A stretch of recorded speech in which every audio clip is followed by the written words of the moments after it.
Chim Shantihi, Prativi Shantihi, Apaho Shantihi, Oshadaya Shantihi, Vanashpachaya Shantihi, Vishvadeva Shantihi, Brahma Shantihi, Sarvam Shantihi, Shantareva Shantar Soma Shantaredi, Om Shantihi, Shantihi, Shantihi. There is peace in the sky, peace on earth, peace with the flowers, herbs, creepers, trees, animals, and insects. There is peace with the ancestors, peace with mankind. There is peace with the gods. And peace is with peace. May this very peace enter into us and permeate us to the very core of our being. Om peace, peace, peace. Peace be unto us, peace be unto all. Om Hari Om, Hari Om, Hari Om Tat Sat. And may that peace be with each and every one of you today as we meet for our Saturday Satsang and contemplate Mahamaya, or the Great Mother, and all the teachings that are there, which immediately take us up and out of the lower Maya and even give us an opportunity to transform all Maya into Brahman, which it is. Somehow the curtain of Maya has fallen down in front of our mind and senses, but we can lift that with a little bit of spiritual self-effort called sadhana, and keep thine eyes single so that we can see the truth and be free, even here in this very mind and body, as the Upanishads tell us. So I see that we've gathered our small group, and we have done so for purposes of satsang. Yes, Erica. Namaste, Babaji. I have been thinking about Abhyasa and Adhyasa, and I was hoping that you could maybe speak on both of those. And then my question really is, how do we achieve this constant practice, and how do we see the Divine Mother in everyone? The words you used were Adhyasa and what? And Abhyasa. I think that's Abhyasa and Abhyasa with the yeah. Uh-huh. Yeah, there's a small distinction there, one with a B and one with a D. So the Abhyasa Yoga is what we refer to when we use that word as constancy. And Adhyasa, if you change that to a D, then it happens to be much like the word Vivarta. They use it in conjunction, covering power or veiling that happens when, and it happens on a cosmic level when cycles of time begin and beings take form. Then form will naturally cover formless reality out of which they come. So they're formless, one formless reality, as is said, called Brahman. And then when this cosmic projection begins and beings take on separate forms through the ego, which also happens at a very high level with the Trinity, Brahma, Vishnu, Shiva, then they're immediately taking on form, and that taking on a form is a jasa with a D. And so that's also happening then later down the cosmic ladder, you'd say, when beings are born from the ancestor realm or from wherever they come from, out of an apparent void, and all of a sudden then they appear in the mother's womb. The fetus grows and comes out, and then that's consciousness assuming form on a more individual level. And in fact, we're beginning to, or in the middle of rather, on our Sunday live streaming classes, talking about the cosmic, the collective, and the individual. The three levels of this cosmic march out from Brahman into form, and then down that cosmic ladder into causal, subtle, and then finally the gross realm, which would be the solid realm, or the realm of the five elements. all of those coming from subtler elements. A chain of transition outward from Brahman. Sancharaha prati sancharaha, said the father of Samkhya Yoga, of sages. I am Kapila, Sri Krishna says in the Gita. So that's how early back that idea of a chain of evolutes comes to us. And then there's a chain of evolutes back when people divest themselves of form and return to their formless reality. So all of that is a natural covering power, or Abhyasa. So if you want to sort of play on words then, or bring those two together as you've had, if Abhyasa happens, then you should have Abhyasa to counter it. That is, if you've taken on form and now you're constricted to all the limitations of form, then you should keep up a constant practice, Abhyasa Yoga, in order to remind yourself of your true nature. So yes, thank you for bringing those two words together so that some sort of teaching can be given around them. As far as the last part of your question goes, because I hope that I explained those two words okay. Do you understand those two words? You know, the constancy of something, and then how form covers formlessness. So as far as how to see the Divine Mother in everything, I think it's a rather natural thing when we're younger. We're looking at nature and we're seeing Mother in her physical form, all the elements of nature, Prakriti it's called in our tradition. And then maybe we get used to nature and it becomes just sort of a background and taking it for granted. And then we move through nature, and as living intelligence begins to dawn on us, if we're so fortunate again as to uncover that, rather than just practical intelligence or secular intelligence or intellect, just knowledge, lower knowledge. If you can awaken that living intelligence, the father of yoga says in his third pada on Yoga Sutras, and live in that living intelligence, then you have found the Divine Mother who's hidden. She comes forward to introduce herself into your life and mind. So then it's rather easy if you've been able to accomplish that. And it's not that so much that she's a form. We can envision her as a form. But if you have this living intelligence, she's informing you through the nature of words and the nature of sounds is one of the best modes in which she comes through. The Tantras tell us that. They say that the wise know her and see her as the imperishable Shakti, and they remember her as that. And she appears as the meaning of all the slokas and sutras of the scriptures of India.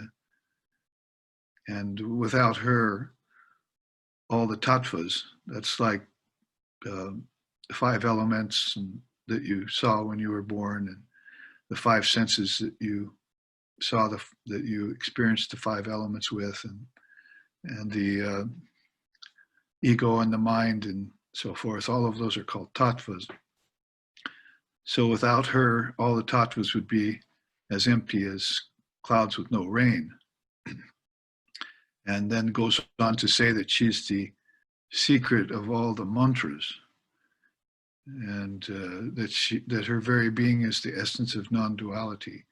So these are some beautiful teachings out of the Tantras that suggest to us that sounds and words are pregnant with meaning.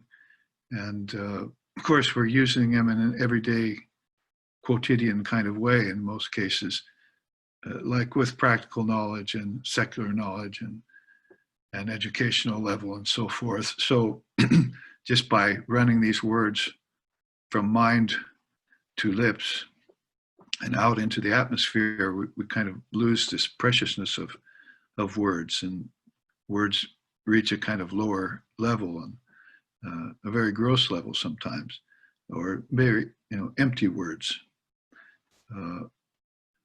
So if we realize that these words and sentences and these teachings that come from the Dharma are full of meaning, overflowing with meaning, then she begins to appear more and more as the imperishable Shakti that these seers remember for lifetimes, from time out of mind, and begins to be seen as the source of all existence, especially the hub of what we were just talking about, form, how she covers formless reality with form, allows that to happen, and can also, at the right time for the spiritual aspirant, strip away all form and allow it to see back into its own true nature.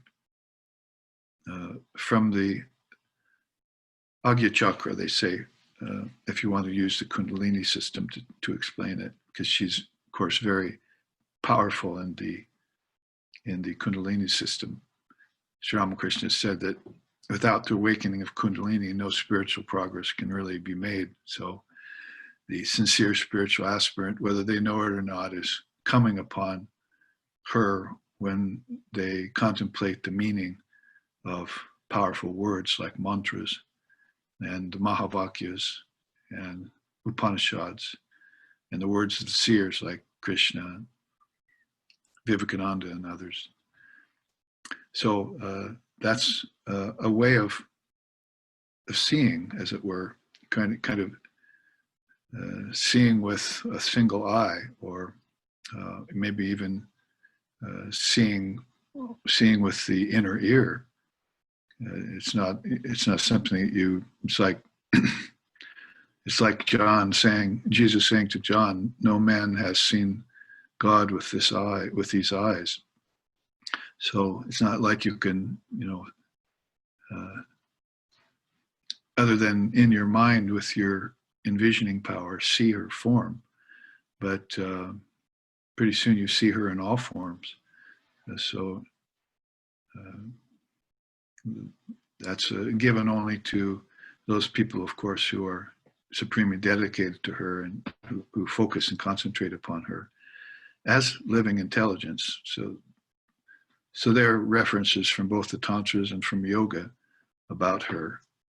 And then she remains the silent witness behind, sometimes transcendental and formless, and other times entering into all things. So one merely needs to seek her out. As some of the songs of India say, the yogis meditate upon her in a dark mountain cave, so that they deprive the senses when they go in the cave. It's all silent. It's all dark. No light gets in. So they're not going to mistake any outer thing for her. When she actually appears, it's going to be very obvious as the light of consciousness inside of them, and it's going to be very pronounced because of the sensual deprivation that they've put themselves in. But then the song goes on to sing that she doesn't reveal herself to ordinary yogis, hardly ever. So it's only these yogis that are very focused and dedicated that gain her vision. Otherwise, she's very much behind the scenes. So we're very fortunate in this day and age to have Sri Sharda Devi come forth into a form. That is, she taking on the power of her own Abhyasa and clothing herself in a form. And the form, of course, was very, very simple, very deceivingly simple, you might say, a simple village woman, yet with all these millions of children now. Just a short time later, she lived into the 1920s. One of her son's was born 2 days ago. Swami Akandanandaji had his birthday. And so we observed that. So she comes with these great souls around her, but very rarely. The Matri avatar, we are calling her in this day and age, because before the avatars, concerts were just that, or just came with them, and there was nothing said about them, like Radha and Sita and so forth. But in this day and age, Holy Mother has her is a goddess in her own right, and is the Jagat Janani, the mother of the whole Ramakrishna order of millions of people. So we're very fortunate in this day and age to have seen her in a form. I even have pictures of her. The mother was actually photographed for the first time. And so we don't have to rely so much on our own feeble powers of envisioning her in our meditations, that we can actually see her in a picture. My teacher used to say that from the podium. He'd say, well, I've shown you Holy Mother in the shrine room. He meant the picture that we worshiped of her. But now I'd like to show you Holy Mother in my heart. So he was talking about Tripura Sundari, how the triple aspect of the mother gets realized as you use her mantra. So she'd give you the mantra, he would give you the mantra, and then you'd feel her take over your life in very subtle ways and slowly transform you and take away all your fears and doubts. And in the end, you'd know for certain, as she used to say, don't worry, you have a mother. So we have a mother of consciousness come to us to guide us and to take us to the goal. If you don't want to stay here, she said, you can come with me. So they say that Sri Ramakrishna and Holy Mother will appear at the time of your passing if you've taken the mantra, and guide you to the perfect sphere, or the perfect realm or world, or formless reality if you are so inclined. And that will give you that fulfillment, and it will validate all the actions of your life here in the body, in the world, in Maya. Okay, so this is regarding the teaching you gave during the seminar that I've had some time to reflect on and start to practice. That we have these 9 preparatory steps before we sit into mantra and meditation in the morning. And my question is the order important? Because and of course it doesn't, of course you're telling me things that I wouldn't, that I wouldn't know on my own, which is good, but the order is different than what I would have expected. I would think that I should give Divine Mother her due first, and then I can ask for things. But in the order that you've given, you said that we should first, not the very first thing, but the steps are awaken consciously, purificatory bath, prostrate before the deities, long recitation of Om, and then I pray for the fulfillment of my aspiration, and I do that before I offer my life and my soul to God, and before I salute the Guru and the other gurus of the lineage, which is counterintuitive to me. I would think that I would want to first I would say offer my life and my soul, and then I would I would make those salutations, and then I could ask for things. Why? So yeah, can you speak about the meaning of that? Yes, for sure. That's a good point, and I can see your perspective. I think the whole thing is a matter of qualification. In our tradition, is that we don't feel like we can go before God in the condition we're in. I think maybe that's a Hindu trait, but Americans are so arrogant as to think that they can just walk up to Mother and say, "Here, I offer myself to you." But they haven't taken their bath yet, and they haven't understood her teachings. They haven't made themselves presentable. They haven't humbled their mind. They haven't bowed down. And all these other things that you just take into the shrine room, or you, in that case, because the mother's in the picture, as we just said, and the picture's representing her. So you can take all of that, let's say, business atmosphere that you come out of the world with into the shrine room after you get home, or when you wake up in the morning, all of the things that you dreamed about that were unclean and strange, the thousand imbecilities of the mind. You didn't have such a good dream state, and you wake up, and then you're just going to throw yourself upon her good graces. Well, like I just said, she's rather retiring and rather modest and rather behind the scenes, and she doesn't show herself easily to even advanced yogis. No doubt there are songs where the mother will reach into the dirt and pick up the baby and clean it, take its diaper off, wash it, and so forth, and then clean it and put it in its crib and so forth. And there's that perspective where the baby is helpless, and so the mother takes care of it.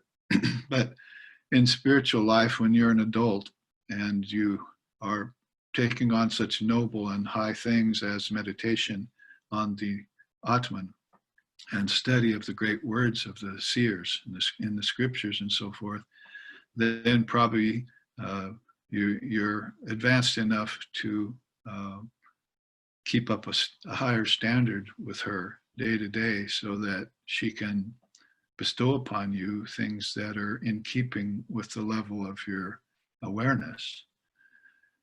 So each day then you do that practice to round out all the corners and make everything copacetic in you and flowing. The prana, I mean, you were talking about all of these preliminary practices. You're really getting your body and your senses and your prana and everything aligned in kind of balance before you go in and see her, go inside to see her. So consciousness that's so acclimatized to outer things, is rather callous, clumsy, insensitive sometimes, because of the world around it and people and the way they are, then you have to divest yourself of those kinds of vibrations, if you want to say. And so you go through all those preliminary practices, and then it's more likely that she's going to show herself to you, or the Lord is going to show himself to you when you've accomplished that. And it may be that a fully advanced, realized, Advaitic-minded soul just sits and meditates, and immediately, is in the atmosphere for wisdom, without having to go through all those preliminary practices. But each soul probably have to decide for themselves when that time is warranted, when they can just sit. Their mind has been high and clean all day, and so the practices aren't necessary for them anymore. But that's why they're called preliminary practices, for people who are qualifying themselves for such beautiful and lofty boons as the divine presence. Seeing or having darshan with, they say in India, having darshan with the divine presence. Ultimately, that presence, of course, is your very own, and it's your very own self. She's your very own mother. But not that many people are used to thinking of it that way, and these preliminary practices are designed to allow you to make yourself feel fit for her, because just in my teaching, it actually brings up some memories. The question, is that when I've taught Westerners for 30 or 40 years now, I've seen that one of the problems, one pole of the ego, you could say, is just not feeling worthy. And so they don't feel worthy even when they come to the teacher or to the path. And they have a lot of karma to neutralize, and they know it. So they don't really, so unworthiness or lack of sense of self-worth, we used to call it, is upon them when they have the ability to, or the great privilege of going to the ashram, talking to the guru, and taking the teachings and so forth. So there's one pole of the ego, and I've seen that in Westerners before. And then, of course, the other pole of the ego is this kind of arrogance that's very insensitive, like I know it all and nobody can tell me what to do kind of thing. So that back to that first pole of the ego, people are feeling very unworthy. So these preliminary practices are designed to help one feel worthy to enter into the shrine room, to sit in the presence of the Lord or of the self. So really, however you cut it, it's very helpful for the aspirant to take on that kind of divine or beneficial attitude.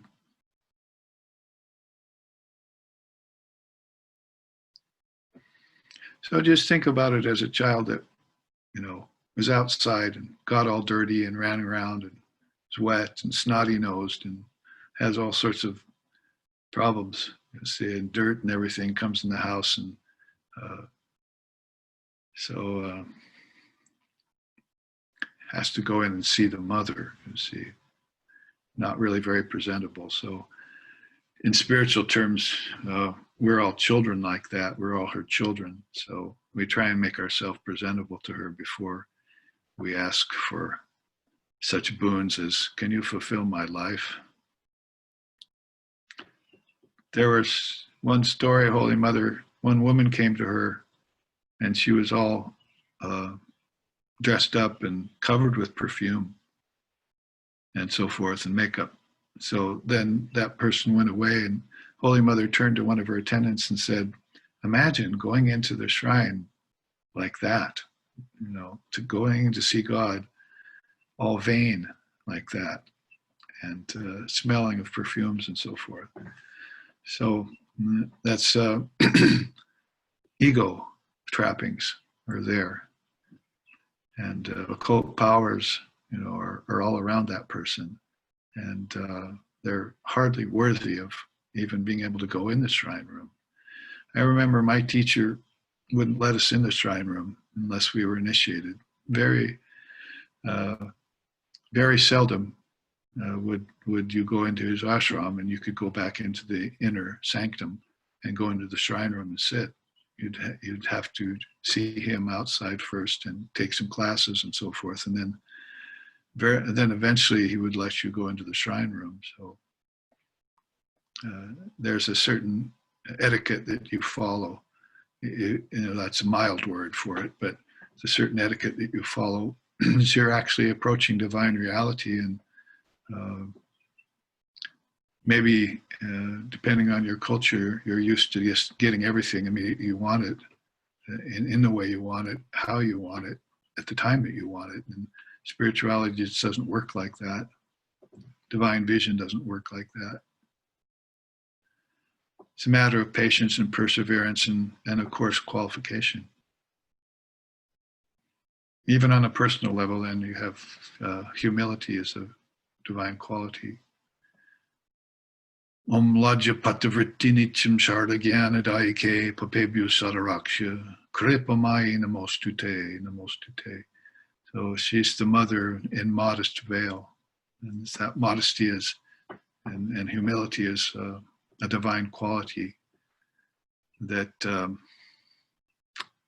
nonpluses and shocks people into immediate submission when they see her. The ego falls, and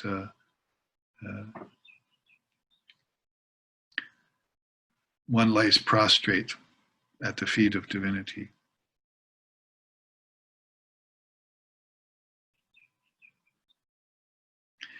We know that Swami Vivekananda and Swami Brahmananda are both very, very advanced and perfected and powerful yogis.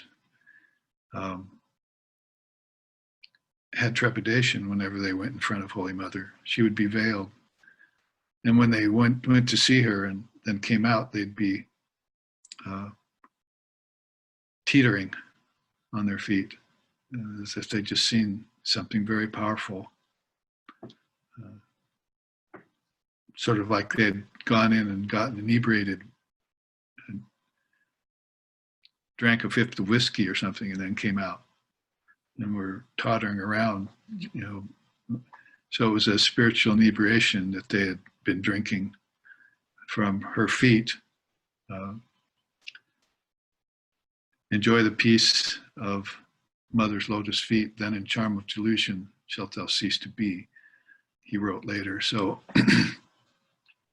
that's how powerful she was, and outwardly just wearing the garb of a simple village woman. Or you could see it's sort of like seeing Vyapaka, it's sort of like seeing a doctor when he's not in his office. You see your doctor and he's at eating table at a restaurant or something, you go running up and say, "Doctor, I have this problem." And he goes, "See me in my office, you know. I'm eating. What's the matter with you?" So in that way, there's preliminary practices to satisfy before you go see the doctor. We wish divine reality was that easily contactable, and we'd have darshana with it every day, and maybe that's why we're here on earth, so that we can see divinity, like Erica was asking. We can see her everywhere and in everything, even in the most difficult of situations, not just COVID and forest fires and all that, but actually embodiment on this Bur Loka, which is a very difficult thing. The freedom-loving soul taking on all these limitations. I've been thinking about how Sri Ramakrishna told Girish Ghosh that he could offer him the power of attorney. I know that was like a British term to grant the power of attorney, but I just wondered how that could apply to the rest of us, you know, like in this modern life, more than just, I assume it's more than just surrender. Like, could you talk a little about granting Sri Ramakrishna the power of attorney in your life? Mm-hmm.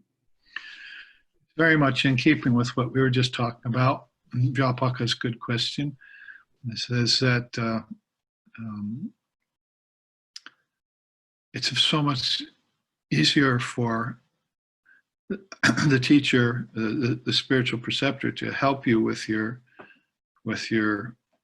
issues and your concerns and the obstacles you're facing when you're trying to seek freedom and move through karmas and samskaras and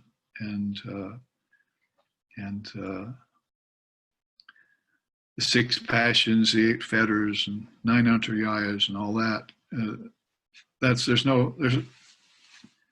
a good reason why they put together all those lists. Each seer who's proposed a darshana to us, like yoga or Vedanta or Samkhya, they always have their lists of these obstacles that they've seen their students or aspirants encounter in life. And so it's so much easier, of course, for them to be able to help you with these particular problems as they come up, if you believe in them fully, and if you have spent enough time around the teacher like around Sri Ramakrishna in those days. That itself is a kind of a preliminary practice. It's just going to class and being there and sitting there for a while. And Sri Ramakrishna would never tell Girish Ghosh to quit drinking. He never said that once. And he never told him to quit womanizing. He never told him, to quit playing cards at night and being his bohemian behaviors and so forth. Girish just kept going and seeing him. And they both loved each other. So Girish's faith and carried him through all his problems. And right finally to that final moment when Sri Ramakrishna asked him if he could do various things for himself, to help himself. Can you meditate? Can you read? Can you do this? The yogas and so forth. And Girish just admitted that he just had the habit every night of just enjoying himself. He was a playwright. So he had that lifestyle going, and it was a habit. And so Girish had, with all his true heart, just admitted to Sri Ramakrishna that he couldn't do any of those things. He couldn't meditate. He couldn't study and do austerities and things that all the young men around were doing in Sri Ramakrishna's presence. And so finally that came up, that Sri Ramakrishna used that English phrase that, can you give me your power of attorney then? And Girish immediately realized what he was being given and said, oh, yes, I will hand it all over to you. I think probably that was he didn't know what he was doing kind of thing. He just thought, this is going to be perfect. Sri Ramakrishna will take all my karma away, and I know he can do it, so I'll just give it to him. But, and it turned out that all these things that Girish was laboring under went away over the next weeks and months of his life. And Sri Ramakrishna granted that boon to him that he would take it all on. And Girish's character began to transform. And so we know the story, and I've just sort of reiterated it there for those who didn't. Famous story about Girish Ghosh and Sri Ramakrishna and give me the power of attorney. So if we can do that, give away the ego and its problems to the higher self, probably the guru is the intermediary there, and very, very important in our tradition. In some traditions like Christianity and so forth, there's really no guru, a one-on-one kind of thing going on that much in such a deep level. There's the church and there's the priest and so forth. But my teacher used to say, the priest, if you're a priest, a real priest, you have to be able to baptize with fire, not just with water. So I thought it was a beautiful distinction that the guru would make you do austerities and not just, forgive me for my sins kind of thing, but you'd have to actually go and start doing some austerities and practices for your own highest good. So the guru could act as an intermediary there, a kind of pivotal place where you would transform yourself and be pointed in a different direction. And then you yourself would walk the path towards that light. Like Lord Buddha saying, be a lamp unto yourself to his disciple. And the teachings of Vivekananda, where he says that the guru ruins everything by thinking he's teaching, but hands off. Just let the guru remove those obstacles and point them out to you, and then you walk the path yourself. So that's the best of all teachers that can do that, because the rub on the teaching of give me your power of attorney is there's some spurious souls out there who are acting as teachers who actually just want power or wealth. And you have to be careful of those. Even Jesus was warning about them. So that's the problem in that guru-shishya relationship, or in the Western are taking on an Eastern religion, so to speak. And because they're not finding anything that transforming in the everyday rounds of conventional religion that are going on here. I was just writing yesterday in one of the pieces for the new website that these rounds of church going and dancing, kirtan dancing and asana and pranayama and breathing exercises, well, they're not transforming anyone. There's no transformation taking place. They're just doing the same thing again over and over again every day, hoping maybe for something to happen. So it's not until you encounter your own living intelligence, or Swami Vivekananda is saying the mind has to be turned back in on itself to uncover that loving intelligence. So you can see how when Vivekananda looked through the Raja Yoga Sutras, he concurred with so much of it and brought out certain facets of it that would inspire the soul to begin to help themselves, use the teacher in the right way as a pivot, and then get that new direction or that right perspective that Lord Buddha talked about, and then start hurrying on to the path. Walk to the path. What are you waiting for? And time's a wasting. So in all of that then is that power of attorney given rightly in the right way to the right soul. You can't get enlightenment from books and temples.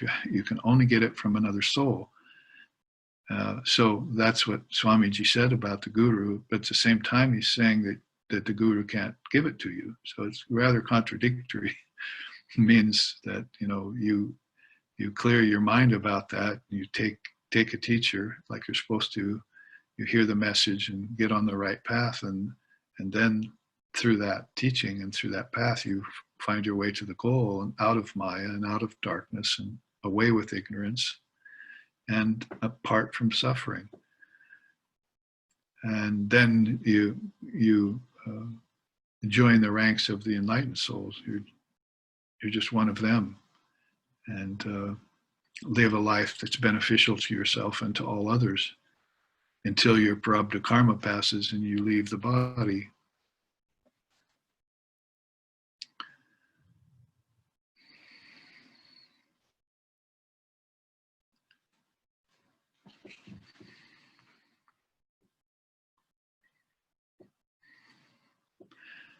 And a lot of these teachings and their understanding are not just a simple affair as you might have found out. There's some. I've even encountered in the past few days a few people who said that they want the truth simple, and I can understand that. And people go to Zen for that and so forth. But I think when you take a teaching in Zen or in any other tradition, it just starts unwrapping itself. And there's no way it can ever be simple. There are things that you like to hear the simplicity of it, thou art that or something. But if thou weren't that yet, you hear thou art that, but you ain't that yet, you see, then you hear thou art that and you start unwrapping your mind, and it's anything but simple anymore. And the lack of simplicity is the beauty of it. You finally found something to cut your teeth on. I mean, it's sort of like walking in front of Mother Dirty again, right? I mean, when you understand the great teaching like that, thou art that, or aham brahmasmi, and so forth, and you contemplate it, and it strikes you, and you do all the inner work yourself, then Mother comes to you. You're already clean, and you don't have to go seeking God. God is in you. And God reveals itself in you as you. The self in the self, as Krishna says in the Gita. So there's where words can be deceiving. And so you want simplicity, but then you hear the simple truth, and then you start contemplating, and it's not a matter of simplicity anymore, it's a matter of blissful confusion. I mean, everything just starts clearing up. And you're on hand to watch it dissolve. Watch ignorance and everything around you dissolve. It's a beautiful thing. My ignorance is gone, gone, utterly gone. Who can veil the truth? Who can keep a blazing fire tied in a cotton cloth? So that's the experience of Ramprasad when he had the truth revealed to him through his devotion to Mother. Who can veil the truth? Who can keep a burning fire tied in a cotton cloth? He was watching it burn everything away. That simple truth. Well, that will happen to somebody who's Shravana, right? And then Manana, and then Nididhyasana. That'll happen in that order, just like they say it does, and just like it did for them when you pursue it with earnest sincerity and with perseverance, and throw in a little intensity once in a while, austerity. The process isn't always simple, just like the truth isn't always simple. I have a question from what you just were talking about.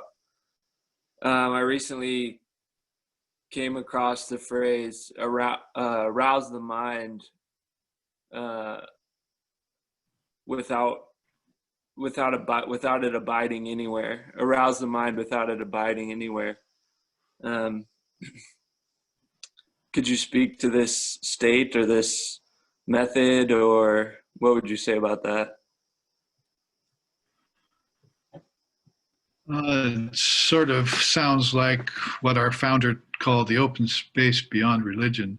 He was giving talks because he was into several religious traditions, as you know, but towards the end, he was putting his mind on subjects like the open space beyond religion. So I'd say, and I was writing it yesterday for a piece in the website, I would say that the mind is the perfect place to abide in, penultimately. If you can make the mind your friend, and it has all the knowledge within it that you can spend days, weeks, months, years, lifetimes actually contemplating in bliss on that mind. And that's why many of these solitary souls have bliss, because they're just looking at their own pure, beautiful mind. And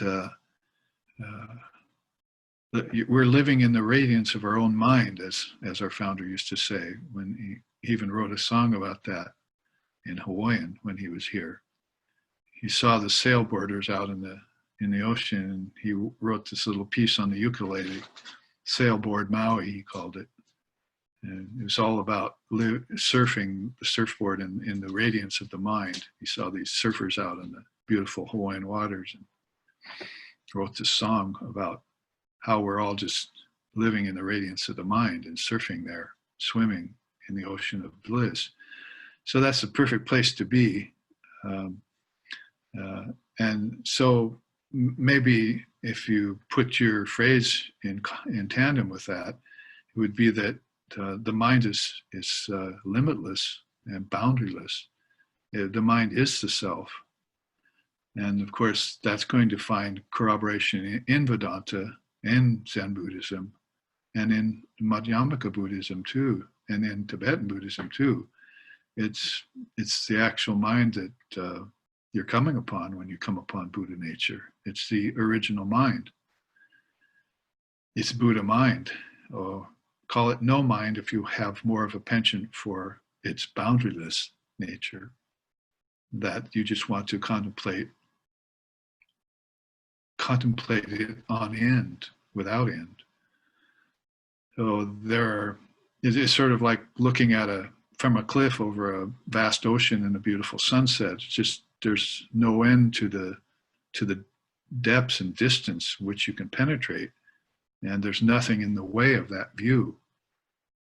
So it's very inspiring and very uplifting. So when a person is abiding in a limitless mind, then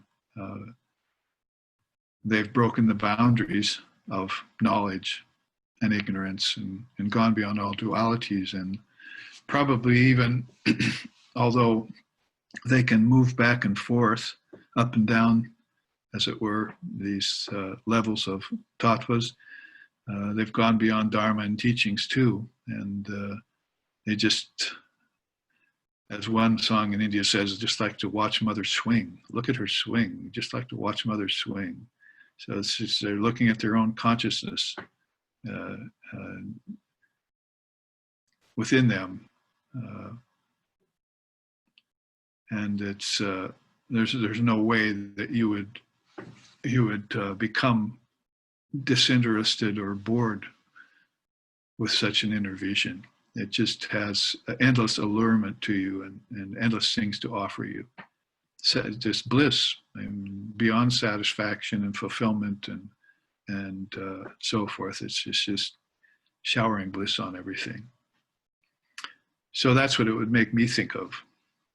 That you wouldn't want to maybe short-sight it, like say, oh, well, I have to get beyond mind. You're talking on a lower level when you're speaking that way. You want to get beyond ordinary mind. You want to get beyond limiting mind. You would want to get beyond the antakarna, if you want to put it in philosophical terms. But don't short circuit or shortcut the mind. That is the reality. You're talking about God's mind there. And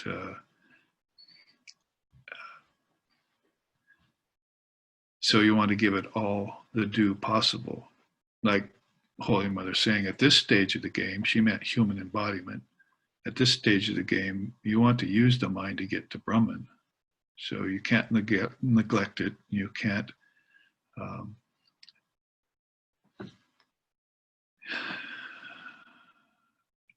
transcend it yet. You know, you can practice dissolving the elements in it that are limitations, and that's the work you need to do. Is find out what's keeping you from your mind from being wide open and universal. There's a lot of that going on in people. They're very, very narrow, very fundamentalist, and very limited, even in religious circles. So getting beyond that level is why we practice something like dissolution of the mind, to get rid of all those unworthy things in it so that it can just be itself. Like Sri Ramakrishna is saying, pure mind is Brahman. So that's more the understanding of the luminaries. So namaste to all of you, and a big aloha from the islands. And may life be blissful and peaceful for you and for all of us. Jai Shri Guru. Om.